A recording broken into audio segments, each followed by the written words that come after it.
दोस्तों, पितृपक्ष समाप्त होने से पहले चुपचाप गाय को खिला दें। यह एक छोटी सी चीज।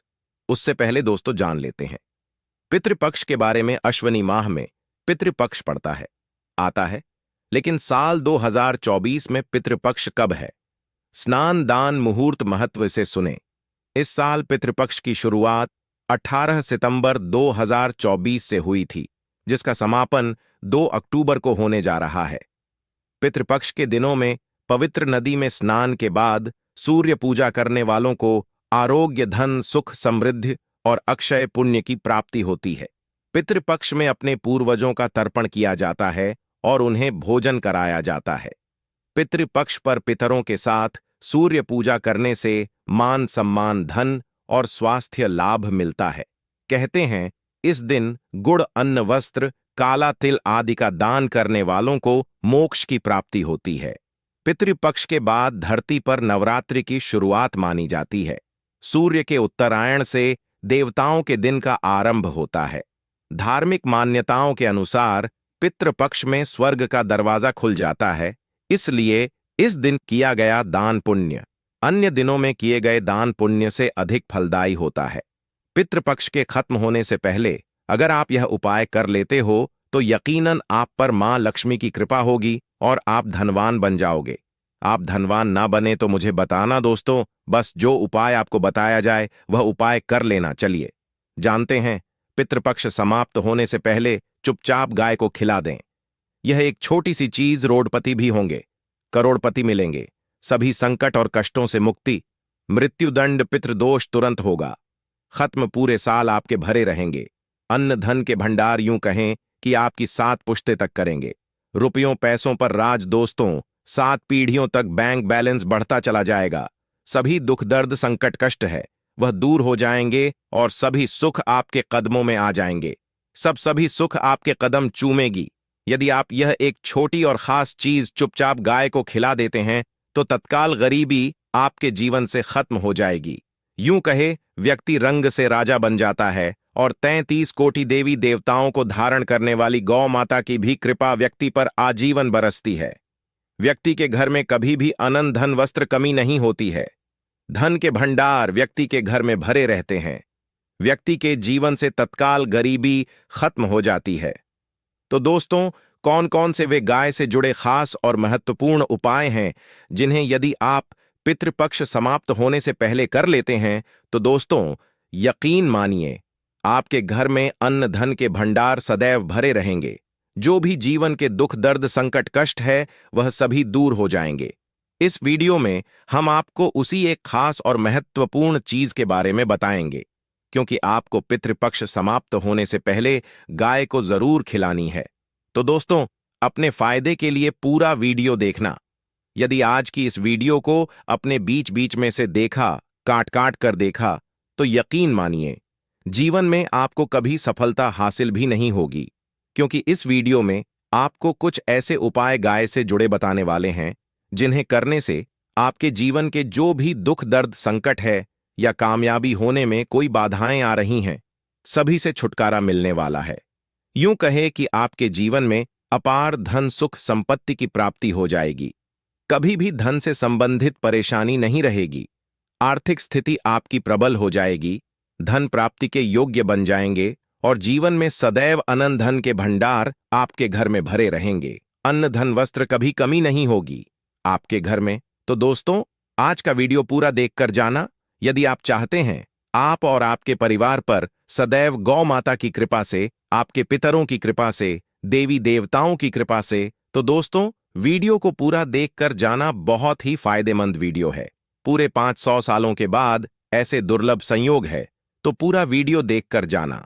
यदि आप लाभ हासिल करना चाहते हैं और 7 पीढ़ियों तक कभी कोई किसी तरह की कमी ना हो, यह फल चाहते हैं, तो वीडियो को पूरा देखकर जाना। बहुत ही लाभप्रद वीडियो है आपके लिए। दोस्तों, वीडियो को आगे शुरू करें उससे पहले आपसे रिक्वेस्ट करते हैं इस वीडियो को लाइक कर देना और कमेंट बॉक्स में सच्चे दिल से जय गौ माता जरूर लिख देना, जिससे माता की कृपा आपके और आपके परिवार के ऊपर सदैव बरसती रहे। और ज्यादा से ज्यादा वीडियो को शेयर जरूर करना, ताकि और लोग भी इस वीडियो के माध्यम से लाभ हासिल कर सके। इन उपायों को करने से अपने जीवन में सदैव धन सुख संपत्ति की प्राप्ति कर सके। तो शेयर करना ना भूले इस वीडियो को, जिससे और लोगों का भी भला हो। आपको बता दें, इस दिन तीर्थ स्नान करना बहुत ही फलदायी समझा गया है।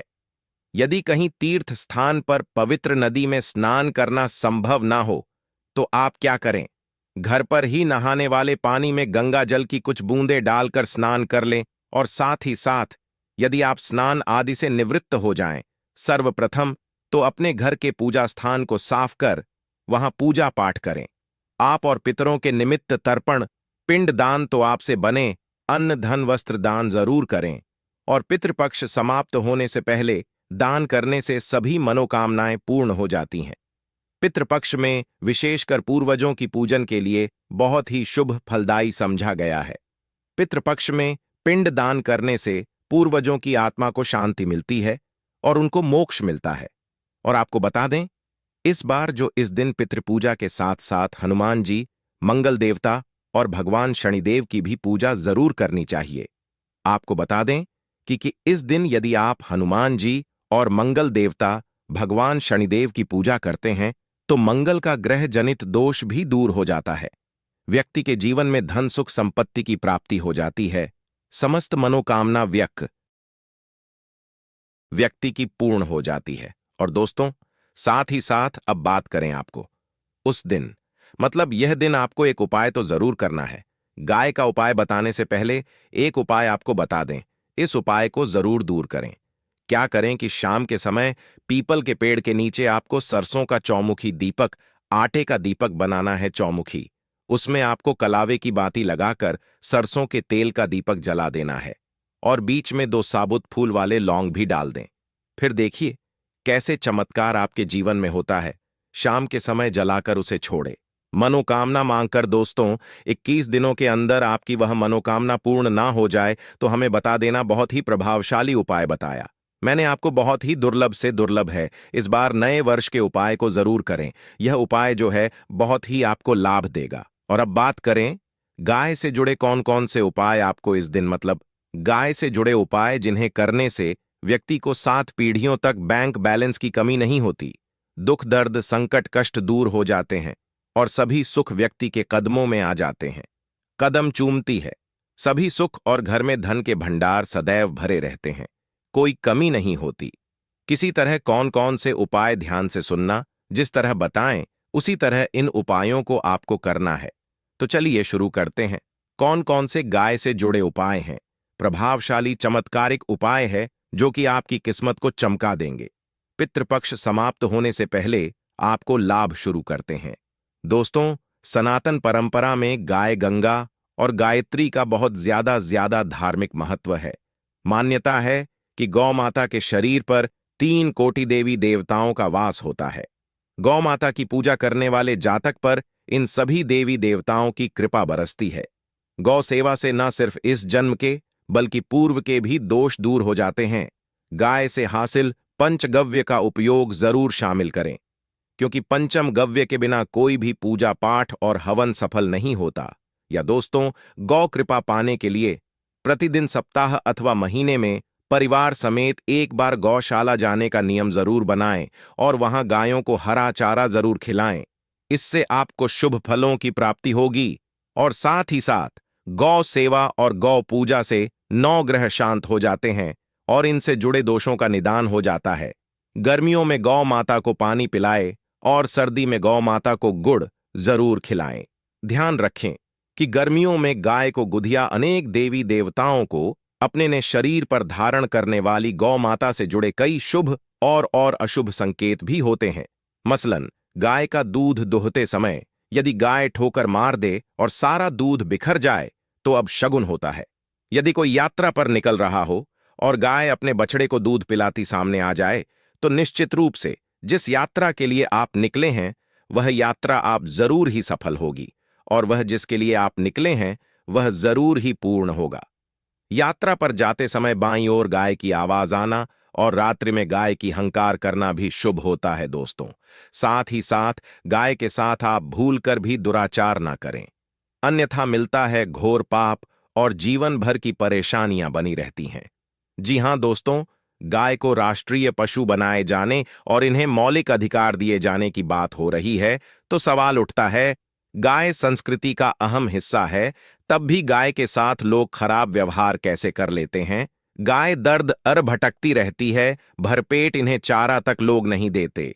गाय जब तक दूध देती रहती है तो उनकी सेवा होती है, और जैसे ही दूध देना बंद कर देती है तो लोग इन्हें उनकी किस्मत पर छोड़ देते हैं, सड़कों पर और गलियों में भटकने के लिए। ऐसे में गोवंश जीवों को कोई डंडे मारता है तो कोई पानी डाल देता है, कभी वाहनों की चपेट में आ जाती है तो कभी बीमार होकर बेचारी यह गाय दम तोड़ देती है। ऐसे में जरूरत है इन बातों को जानने की, गाय को लेकर शास्त्रों में क्या कहा गया है, गाय के साथ आपको कैसा व्यवहार करना चाहिए। दोस्तों, गाय को कभी भी मारना पीटना नहीं चाहिए। शास्त्रों में गाय को माता का दर्जा दिया गया है। गाय को मारने वाला माता को मारने पीटने वाले के समान पाप का भागीदार समझा जाता है। नरक लोक में वर्षों तक कष्ट भोगना पड़ता है। अगले जन्म पशु योनि में मिलता है। कथा है कि गौतम मुनि ने गलती से गाय को डंडा मार दिया था, जिससे गाय की मृत्यु हो गई थी, और इस पाप से मुक्ति के लिए इन्हें वर्षों तक तपस्या करनी पड़ी।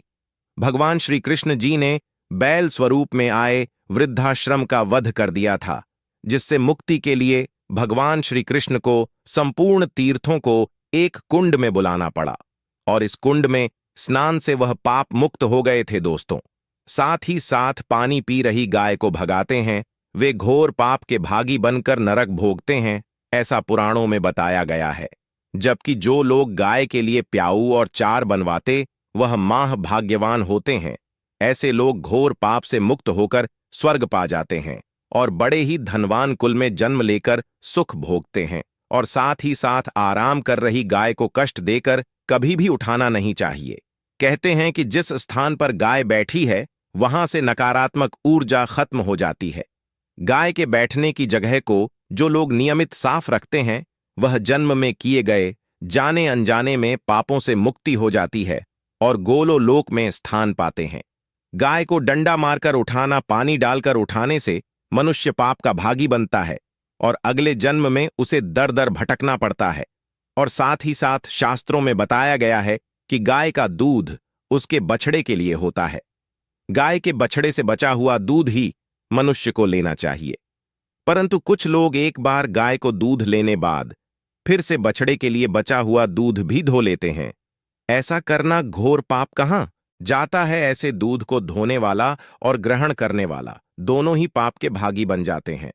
दोस्तों, साथ ही साथ शास्त्रों में कहा गया है कि गोवंश मतलब गाय और बैल के पीठ पर नहीं बैठना चाहिए। इनकी पीठ पर बैठने से महापाप लगता है। ऐसे लोगों को नरक की यातना भोगनी पड़ती है। एकमात्र देव के अंश के उत्पन्न नंदी ही गोवंशीय है, जिस पर स्वयं महादेव और महादेवी सवारी करती है, क्योंकि नंदी ने स्वयं अपनी इच्छा से महादेवी की सवारी बनना स्वीकार किया था। और साथ ही साथ शास्त्रों में गाय के दान को बहुत ही महत्व दिया गया है, परंतु ऐसी गाय का दान कभी नहीं करना चाहिए जो बूढ़ी और बीमार हो। कठोपनिषद में नचिकेता की कथा भी इस संदर्भ में है कि जिस नचिकेता ने पिता द्वारा बूढ़ी गाय को दान करने पर आपत्ति जताई थी, दूध देने वाली और बछड़े सहित जो लोग गाय का दान करते हैं, वह महान पुण्य को हासिल करके स्वर्ग में स्थान पाते हैं। दोस्तों, साथ ही साथ सूर्य चंद्र मंगल शुक्र की युक्ति राहु से हो तो पितृदोष होता है।